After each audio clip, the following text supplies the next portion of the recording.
Salam sehat anak-anakku, selamat kembali bertemu dengan Ibu di pembelajaran Bahasa Indonesia. Kali ini kita akan membahas tentang struktur laporan hasil observasi. Apa itu struktur laporan hasil observasi? Nah, di presentasi kita pada hari ini, pembelajaran kita pada hari ini, kita akan mempelajari dua hal, yaitu apa itu struktur laporan hasil observasi dan bagian-bagian dari laporan hasil observasi. Nah, apa sih itu struktur laporan hasil observasi?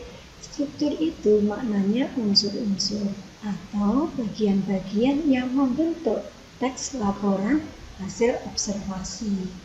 Dalam teks laporan hasil observasi ada 4 bagian atau ada 4 unsur. Apa saja? Yang pertama adalah definisi umum. Di dalam definisi umum ini memuat pembukaan yang berisi tentang pengertian mengenai sesuatu yang dibahas dalam teks tersebut. Kemudian di bagian yang kedua itu definisi bagian. Nah, definisi bagian ini merupakan bagian yang berisi ide pokok dari setiap paragraf atau penjelasan rinci dari struktur teks hasil observasi. Yang ketiga, definisi manfaat dan definisi perilaku. Definisi manfaat itu adalah menjelaskan manfaat sesuatu yang dilaporkan. Biasanya ini untuk benda mati. Sedangkan definisi perilaku itu untuk mendefinisikan benda hidup. Definisi yang digunakan adalah definisi perilaku. Ibu ulangi sekali lagi, definisi manfaat itu untuk benda mati dan definisi perilaku itu untuk benda hidup. Bagian yang keempat adalah penutup atau simpulan. Penutup atau simpulan ini merupakan rincian akhir dari teks laporan hasil observasi. Penutup ini bisa berupa kesimpulan, tapi juga dapat berupa juga tanggapan atau interpretasi penulis tentang objek yang dibahas. Penutup atau simpulan ini sifatnya opsional. Artinya apa? Artinya boleh ada, boleh tidak. Nah, jadi anak-anak tadi struktur laporan hasil observasi itu ada 4. Yang pertama definisi umum, yang kedua definisi bagian, yang ketiga definisi manfaat atau perilaku. Manfaat itu untuk benda mati dan perilaku itu untuk benda hidup. Dan yang keempat adalah di kesimpulan yang sifatnya opsional. Yuk sekarang kita lihat contoh teks hasil observasi. Ini, Ibu akan beri contoh tentang beruang madu. Baik, kalian bisa pahami nanti, inilah contohnya.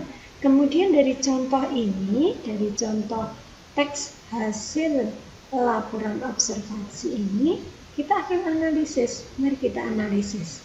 Nah, ini analisisnya.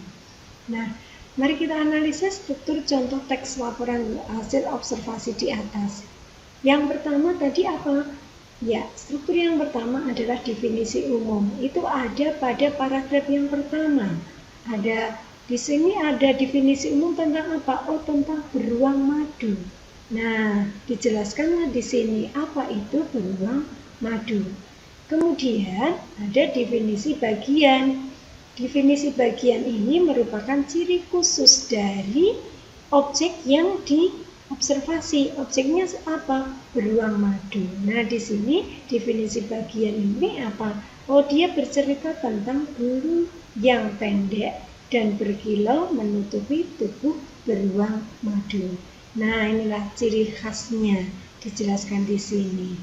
Nah, untuk kemudian pada struktur yang ketiga itu definisi manfaat atau perilaku. Ibu sampaikan beruang madu itu adalah benda hidup.